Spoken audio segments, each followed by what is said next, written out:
华为 P2080 Ultra 使用了几天时间，和大家分享一下使用感受。首先说明，我目前手里这个系统版本呢，还是一个非正式版本啊，容易发热、耗电快，一些交互也不完善。我推测在发售之前会推送一个新版本，然后真正的完全体可能要等到6月底。今天的视频呢，我就把那些能测试的、有参考性的内容先跟大家分享一下，说说这款手机适合哪部分用户群体。第一部分，我们先说外观和手感。这次设计呢，就是两个思路啊，一个是极简，一个是实用。极简体现了背盖简洁，除了镜头模组很克制的增加了一些太阳纹装饰，没有多余的线条。当然了，这个圆角三角形对于很多喜欢传统对称审美的用户来说，是一个不小的视觉挑战啊。我把华为双旗舰做一个对比啊 ，Mate 柔和协调 ，Pura 呢视觉侵略性更强，当然了，这个辨识度也更高。我把目前市面上 Ultra、Osborne 的机型排坐，国产旗舰除了华为之外，真的就是原型大一统。为什么说 Pura 的设计追求实用呢？第一个原因就是它的这个三角形镜头模组排列，多镜头视频变焦的时候非常顺滑。第二个原因呢，就是日常握持的时候，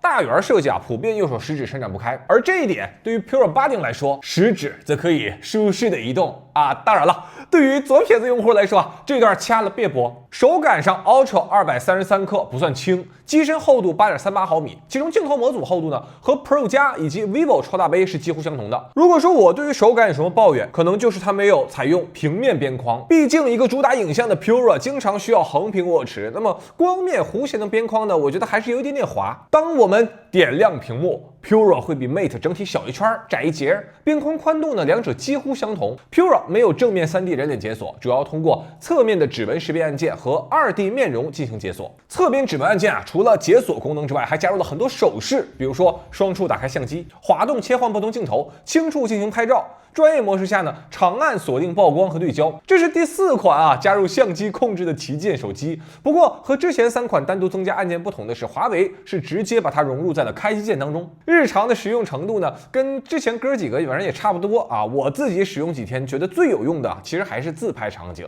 因为你如果自拍的时候用拇指去按下方这个快门啊，很容易导致重心不稳，手机掉落。使用侧边按键实现快速的变焦啊、轻触快门啊，帮助就很大。简单说完了外观手感，我们快速进入今天视频的第2部分，也是 Pura 最核心的影像环节啊，聊一聊 Ultra 相机它的新功能。硬件方面 ，Pura80 Ultra 主镜头采用了一个1英寸超大底的传感器啊，支持10档可变光圈。长焦呢配备的是一个超大1:1.28英寸传感器，就是它的这个长焦和 Mate 70 Pro 加主镜头传感器是一样大的。华为呢是通过移动反光镜可以从3倍镜头切换到另一颗10倍镜头上，也就是说这2颗长焦共用一个传感器。3个传感器变成了4个镜头，在切换的过程中呢，你会听到一个明显的马达推动声音，画面上则会呈现出一个涟漪的动画。至于超广角啊，它就是一个超广角，就是一个超广角。影像部分呢，回家带来的第一个问题就是这颗和3.7倍长焦共用一个传感器的10倍光学变焦，实际表现如何呢？音乐节对不对？前面人太多，根本看不清是谁在表演啊。这个时候我们打开10倍长焦镜头，调整到30倍变焦啊，原来是功夫熊猫乐队在表演，这是我双眼所看到的画面，而这是我手机镜头所看到的画面。飞越侏罗纪啊，我在山的那边，海的这边，这么远的距离，长焦扫过去，它真的就跟望远镜效果差不多了。那么问题来了，很多用户纠结啊，那我选 Pro 加还是 Ultra 呀？它和 Pro 加的4倍长焦对比，它清晰度差多少呢？如果是望远场景，不仔细对比的话，我认为其实很接近，无论是色彩还是光影的质感 ，Pro 加表现都非常好。如果我们把画面放大，那比如说像树木的细节 ，Ultra 明显领先很多，对不对？但是我认为对于普通用户啊，30倍镜头拍照，然后再放大这样的场景其实不会很多，所以我个人觉得 Pro 加日常使用是完全够用的。10倍近距离拍摄 ，Ultra 依然是全方位占优，但是还是需要放大看细节的那种占优啊，不放很大，它和 Pro 加长焦是几乎相同的，所以我认为啊 ，Pro 加基本就是普通用户的天花板选择了 ，Ultra 呢就留给那些专业用户就好。在这里有2个小细节，第一个细节呢就是华为的这颗10倍镜头，它的最近对焦距离控制的非常好啊，当然作为一颗10倍镜头来说，再来一下这个位置，哎，好，我们看一下3.7倍。还在对焦，还在对焦，还在对焦，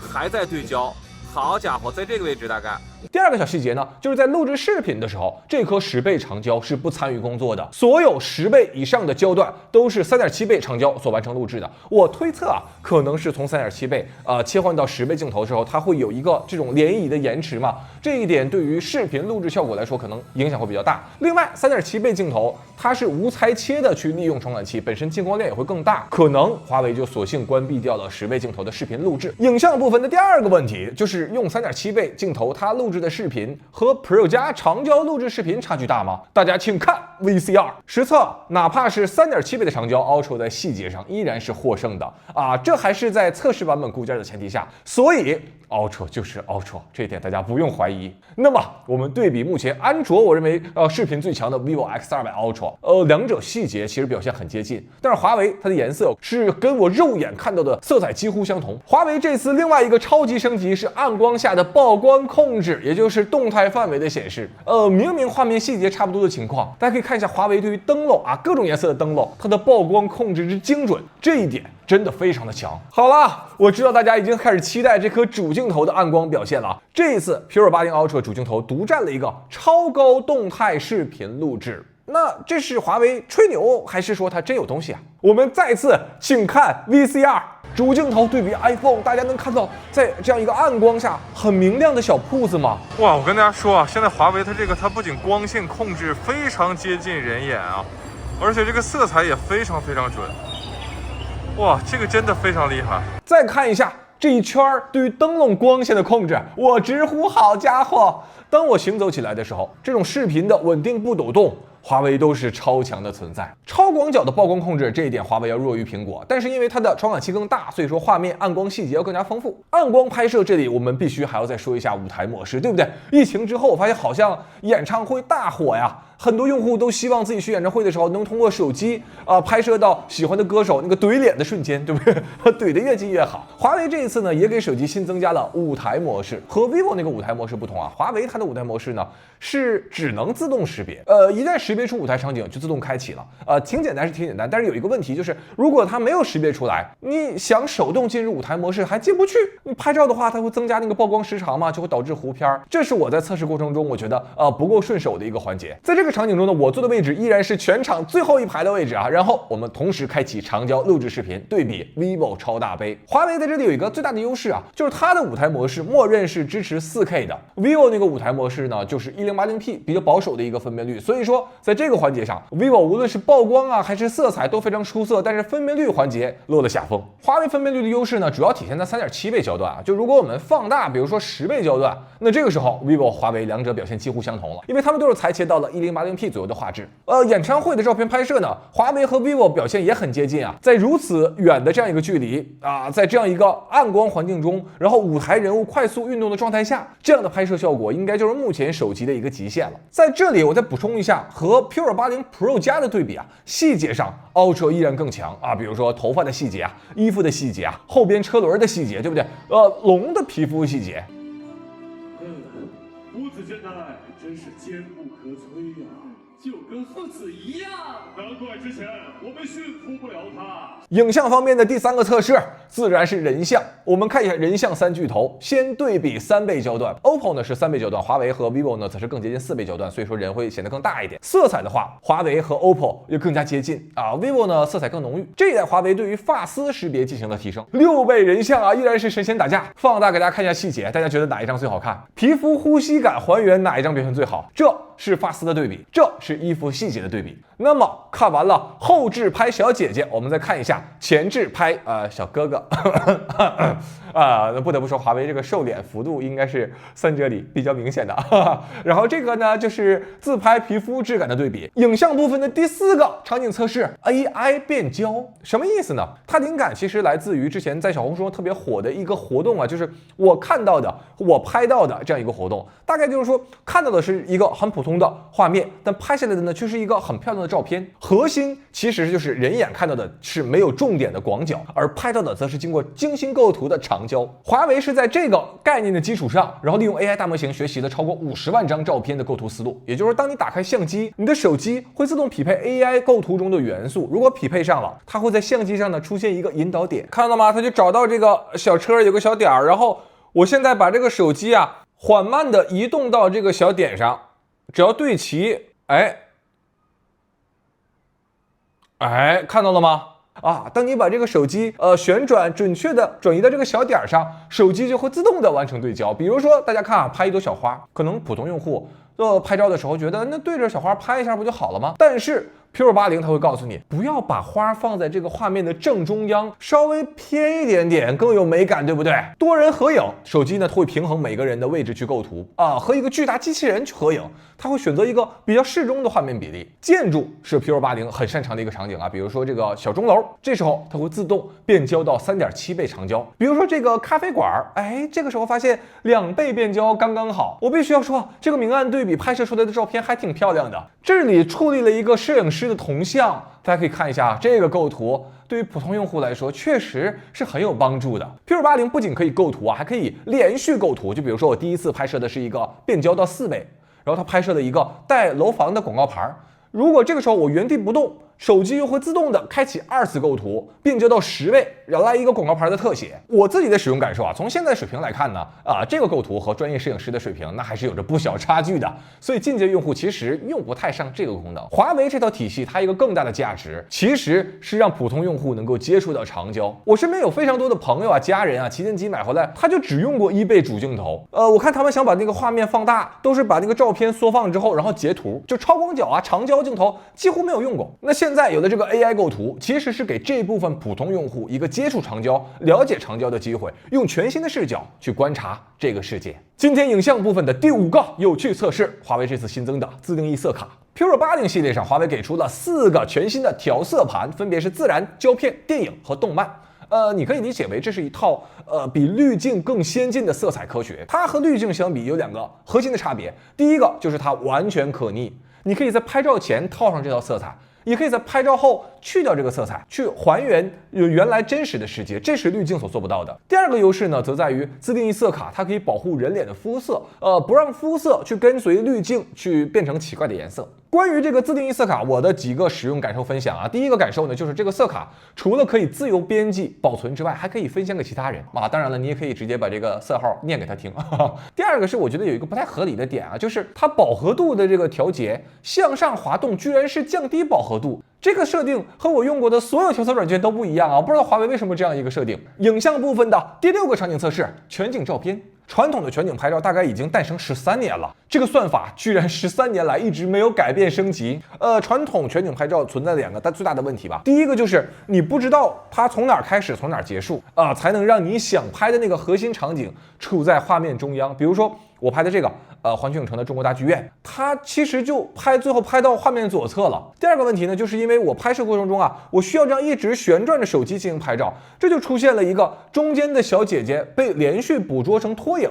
这个照片就没法用了。而华为现在把这些问题都解决了，现在让你起手就是先从中间开始拍，拍左、中、右3张照片合成就够了。这3张照片只要保证是清晰的，拼接出来就不会出现拖影。华为这套全景模式还有一个优点就是一旦面对那些距离你很近的场景，我相信大家一定遇到过，你这个时候使用传统的全景模式就会带来非常大的视野拉伸，根本没法用。而华为现在增加的这个算法，同样一个场景，我使用 P580 Ultra 所拍出的画面接近完美。注意是接近完美。还有一些小问题，比如说拼接位置它有一点瑕疵有点没对齐但是这个小瑕疵对于以前的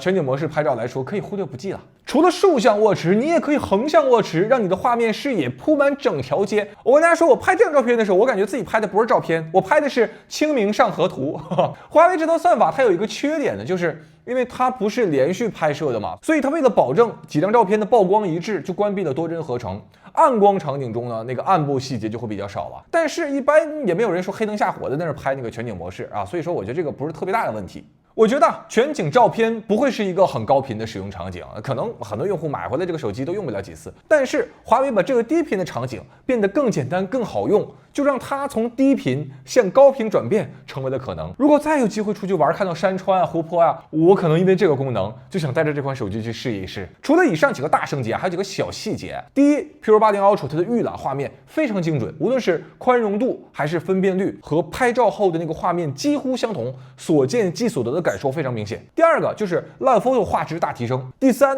AI 增强算法大提升。我其实个人并不是一个很推崇通过 AI 去提升画质的，因为我看到了大量通过 AI 运算导致无中生有的这种情况，我认为这个和摄影的本质产生了一些偏离。但是华为这一代 AI 增强啊，除了很常规的那些提升发丝质感，提升毛绒玩具细节，提升衣物纹理质感，进阶一点的还可以提升皮肤质感之外，最让我惊喜的是有一些照片，如果你拍糊了，给我重新算清晰了。这个是我拍摄的原片，你能看到它这个位置其实是模糊了，因为这张本身是个 live photo， 它一直在动。然后大家可以看一下，这张是通过 AI 云计算出来的，它居然把刚才那张糊片给我算得更加清晰了。就是这个，我觉得才是 AI 的意义，它不是无中生有，而是它去帮助你找回一些当时丢失的那个场景。我目前测试这个系统版本啊，自定义色卡使用的时候会出现明显的发热，耗电也会比较高。单独拍摄 4K 60帧视频，我给大家测试了一下 ，P80 Pro 加是3款手机中正面温度最高的啊，背面也是它温度最高。Mate 温度要更低一些，当然 Mate 也更新了很久了，它的系统版本相对也固定一些。连续8小时在线视频加弹幕，3款手机耗电整体比较接近啊，它们的电池容量也是相同的。另外在这里我想特别说一下这次全新的充电插头，这是小米的120瓦充电插头，其实它已经很小巧了，而这是 OPPO 的100瓦充电插头，变得更小了，对不对？而这是 vivo 的90瓦充电插头，它虽然说高了一些啊，但是它变得更窄了一些。而这是华为的100瓦充电插头，大家现在能看出它有多小了是吗？而且大家注意啊，这枚插头它是支持 PD 协议的，也就是说它可以给你的笔记本65瓦快充，可以给你的 iPad 快充，可以给你的 Switch 快充，给你的移动电源快充，真的特别适合出差使用。今天视频的最后呢，我想再分享 AI 功能吧，增加了对于视觉识别的支持，就是我们可以打开这个手机的摄像头，这个时候手机就变成了一个 AI 双眼，一个具有庞大知识库的 AI 双眼。比如说你在生活中遇到一些不认识的动漫角色、电影、电视角色，你就可以问呢，这是谁啊？这可能是《龙珠》里的弗利萨，他可是个经典反派呢。这个是谁？这可能是《龙珠》里的比克大魔王，他是纳美克星人，实力很强。遇到不认识的产品，你也可以问啊，这是什么？这可能是苹果 HomePod Mini， 一个智能音箱。遇到全是外语的产品，你也可以问啊，这是什么啤酒啊？这是朝日超爽啤酒，曼城联名的，挺有意思的。比如说爸妈那个外国保健品，你不知道一天吃几片，这时候可以直接问，这个一天吃几片 Move Free 1节氨糖软骨素，有红瓶和绿瓶等不同款式。红瓶的话，建议每天吃2粒。视障用户其实可以利用这个手机去看见这个世界，你直接问一下面前都有什么。给我描述一下这画面里都有什么？画面里有深色电视柜，上面放着白色圆形设备，旁边是大屏电视，电视柜旁边有白色小冰箱，上面摆着吸尘器等物品，背景还有窗帘。问一下门把手是什么样子的，这些信息都是可以实时处理的。门把手是什么形状的门把手？门把手是那种细长的杆状形状。现在测试系统版本啊，交互反应还是比较慢的啊，需要耐心等待系统更新。但是我相信这个功能会帮助到很多人。总结，当我们回看今天的视频各种细节，你就会发现华为依然在努力的去拉开 Mate 系列和 Pro 系列的定位。虽然说处理器要比 Mate 系列晚用了半年，但是影像上全面进化，完成了全能商务旗舰和影像时尚旗舰2条产品线齐头并进。环顾智能手机市场，1年2个旗舰系列还能做出如此巨大差异化的厂商，只有华为。好了，以上呢就是本期视频的全部内容。时间太少，细节很多，我尽可能的把使用体验分享给大家，希望能够给打算购买这个系列的手机用户带来有价值的参考。我是钟文泽，我们下个视频再见。